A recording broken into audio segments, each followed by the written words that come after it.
चलिए दोस्तों, आज एक टेस्ट करते हैं। एक सवाल, कल आपने ब्रेकफास्ट में क्या खाया था? सही से बताइए। चलिए इसको छोड़ते, लास्ट संडे को आप क्या कर रहे थे? अब आप पूछोगे डॉक्टर साहब ये कैसा सवाल?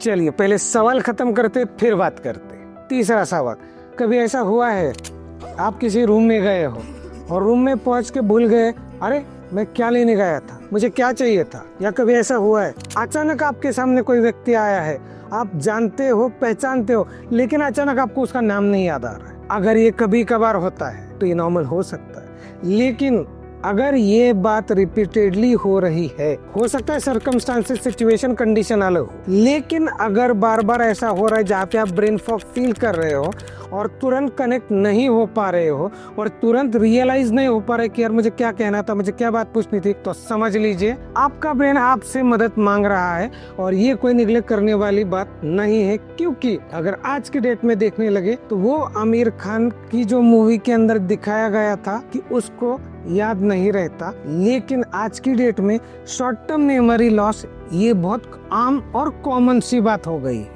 और इसी के बारे में आज हम बात करेंगे कि क्या हमारा ब्रेन हमारी मदद मांग रहा है और हम उसको नजरअंदाज कर रहे हैं क्या? आइए जानते हैं। सबसे पहले एक मिथ को आज ब्रेक करते हैं कि मेमोरी का प्रॉब्लम 60 या 70 इयर्स की उम्र के बाद ही लोगों में दिखता है। Absolutely wrong. आजकल के 20-30 साल के उम्र के प्रोफेशनल्स में भी आज मेमोरी लॉस या मेमोरी वीकनेस जैसे भी प्रॉब्लम पाई गई। तो उम्र उसका कोई डिफाइन नहीं कि इस उम्र में ही सिर्फ मेमोरी लॉस की शिकायत हो सकती है, और ज्यादातर स्टूडेंट में भी पढ़ाई करते वक्त, एग्जाम के वक्त भी ये शिकायत पाई गई है। दूसरी बात, इसके क्या क्या रीजंस होते हैं? आज का सबसे आम या रूटीन जो रीजन है वो है स्ट्रेस यानी कॉर्टिजोल का बढ़ना। कॉर्टिजोल ये क्यों बढ़ता है? फैमिली का स्ट्रेस ले लिया या वर्क का स्ट्रेस ले लिया या फिर और किसी चीज का स्ट्रेस लिया, इससे सिर्फ नहीं बढ़ेगा। आपका खाना वक्त पे नहीं हुआ, आपकी नींद पूरी नहीं हुई, आपकी लाइफस्टाइल सही से नहीं है, आपके पास एक्सरसाइज नहीं है, तो भी कॉर्टिजोल लेवल बढ़ सकता है। दूसरा है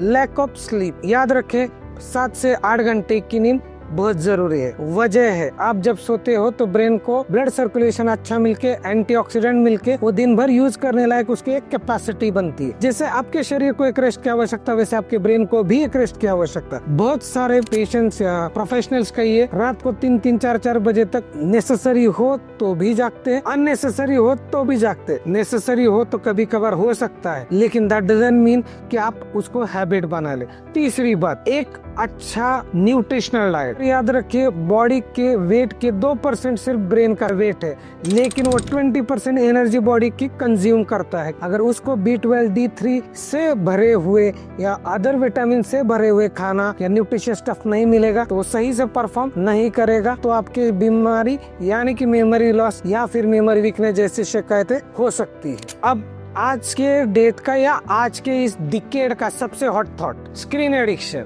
किसी का भी फोन देख लो, सुबह उठे तो मोबाइल, बाथरूम में जाए तो मोबाइल, खाना खाए तो स्क्रीन, ऑफिस से उठ के घर पे आए तो स्क्रीन, रात को सोए तो स्क्रीन। दैट स्क्रीन एडिक्शन ये आपके ब्रेन के न्यूरॉन्स को कंटिन्यूअसली एक्टिवेट रख के आपके ब्रेन को एग्जॉस्ट कर देता है। दैट इज वेरी इंपॉर्टेंट कि here you need to take a note. जहाँ जरूरत नहीं है वहाँ पे स्क्रीन से दूर रहिए। तो ये थी बातें।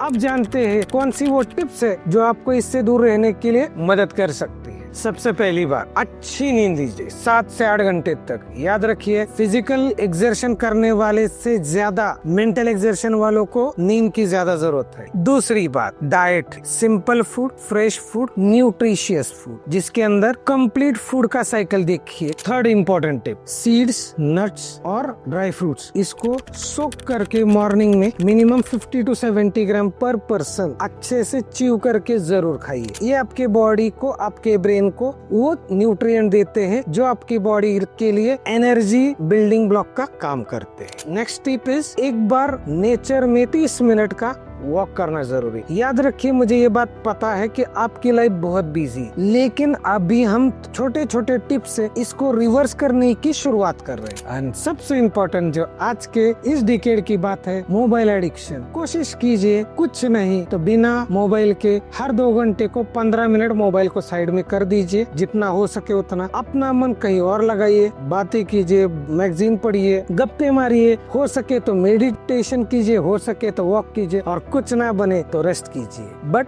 मोबाइल को अवॉइड कीजिए। वैसे सब लोग मुझे ये बात पूछते हैं, डॉक्टर साहब ये जो सप्लीमेंट्स होते हैं, फिर वो B12 का हो, D3 का हो, चाहे कोई और हो, क्या उसको लेना चाहिए? देखिए मैं एक बात बताता हूँ, अगर हमें ये बात पता है कि मुझे तकलीफ किस वजह से हुई है, अगर हम उस रूट कॉज को हिट कर देते तो इन सब चीजों की आवश्यकता नहीं पड़े। नींद ही पूरी नहीं है तो फिर भी मेमोरी बूस्टर कैसे काम करेंगे? सोचने और समझने की बात। अब इसके अंदर होम्योपैथी कैसे हेल्प करता है? सबसे क्लियर कट बात बताता हूँ, होम्योपैथी ये किसी सिम्टम बेस्ड साइंस नहीं है, ये system based, human based and पूरा top to bottom, hair to toe, overall body पे वर्क करने वाला साइंस है। इसके अंदर ये आपके बॉडी को फिजियोलॉजिकल रिसेट करने के लिए, यानी कि माइक्रोमोल्यूलर एंड सेलुलर चेंजेस ला के जो सिस्टम में इश्यूज आए हैं, मान लीजिए मेमोरी वीक हो गई, मतलब क्या हो गया, वर्निक्स एरिया जो ब्रेन के अंदर लेफ्ट साइडेड है वो इज नॉट वर्किंग वेल, तो हम उस पे वर्क करते हैं। सेल रीजनरेशन पे प्रोसेस करते हैं, लाइफस्टाइल मॉडिफिकेशन के लिए हम सहायता करते हैं और हम सिस्टम को बिल्टअप देते हैं ताकि सिम्टम्स ही ना आए। मतलब अगर आप पूरे अच्छे हो तो आपको मेमोरी हो चाहे डाइजेशन हो चाहे कोई भी issue, we are there to help you because we work on the system not on the symptom. So यही बात थी, याद रखिए, मेमोरी हो, ब्रेन हो, लाइफस्टाइल हो, ये सब कुछ आपके लिए है। अगर आप सही हो तो इन सब का महत्व है, इसीलिए सिम्टम्स को इलाज ना करे, सिस्टम को इलाज लेवे और सिस्टम को सही करने के लिए micro molecular advance homeopathy doctor Shailesh Sancheti को जरूर विजिट कीजिए। Thank you so much.